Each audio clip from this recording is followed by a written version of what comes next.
couple days ago, I put out a video on my budget review process for the second quarter. And I got a question say, hey, Joe, why do you do this once a quarter? Why not monthly? Why not annually? What are the pros and cons of looking at your buckets and deciding whether you're going to rebalance? Thought I'd make a little video on that today. So, hey, let's use an example and the whiteboard.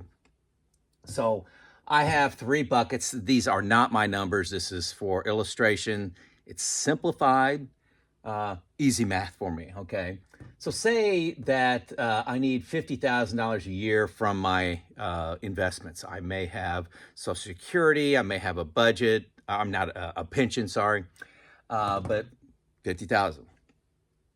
So I got three buckets, a now bucket, a soon bucket, and a long-term bucket. I just call these buckets 1, 2, and 3. And say, for example, I wanted to have 3 years in the now bucket. This is money that is not in the stock market, not at risk. I've got it in T-bills, money market funds, high yield savings accounts, I-bonds, something, okay, that is no risk, essentially no risk. So 3 years times 50,000 is 150,000 in those fixed kind of assets. Soon, that's money I need really starting 3 years from now.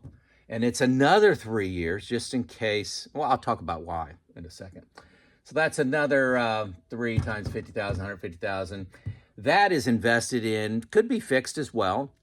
Could be maybe 50% fixed and maybe 50% some really good dividend stocks, just much lower risk stocks.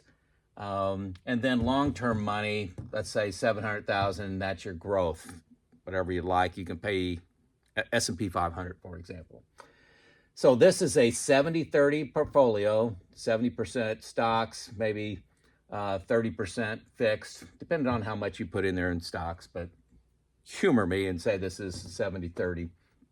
So when you talk about risk profile, how do you end up with 60-40, 50-50, 70-30? I do that by how much I want in bucket 1 and 2 and how much do I want in the growth engine. So that's how I determine that for myself. So the question was, how do I review and rebalance that monthly, quarterly, or yearly?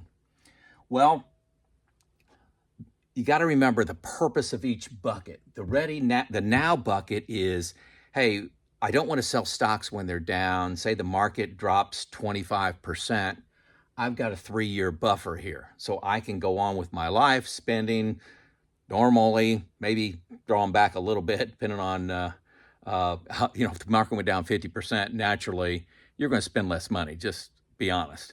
But if it's down 20%, 25%, 30%, I could just go on with my life. And if that recovery takes a total of 6 years, I've got that covered with this bucket too. Can really go on with living. So the purpose of these buckets is to be ready for a 6-year downturn. Okay, 6-year downturn. So let's start off with yearly. If I just do that yearly, I can kind of get caught. I may have consumed 1 full year of bucket 1, so I've actually got 5 years of protection. And then say on January 1 of the next year, the market goes down 40%. I'm down to 5 years protection. I decided I wanted 6, okay? And this is an individual decision. I used to be 3 and 3. Now I'm closer to 5 and 5. And that's just where I chose to be. That's about me. And that has me closer to 80-20, actually. But this is not my number here. So yearly, it kind of can get you caught. I'd say not being buffered from a downturn. Quarterly is what I do. It's so every 3 months I'm going in and looking at it. And if the market is at new highs, near new highs, I may top off these 2 buckets, make sure they're full and ready to do what they're going to do. If the market is down, say it went down 25%, I will do nothing and I will do no rebalancing rather, and let these buckets do their job, okay? And monthly just feels like too often. You're going to be, the market's up, you're going to rebalance, the market's down, you're not going to rebalance, and you're doing that every month. A lot of decisions.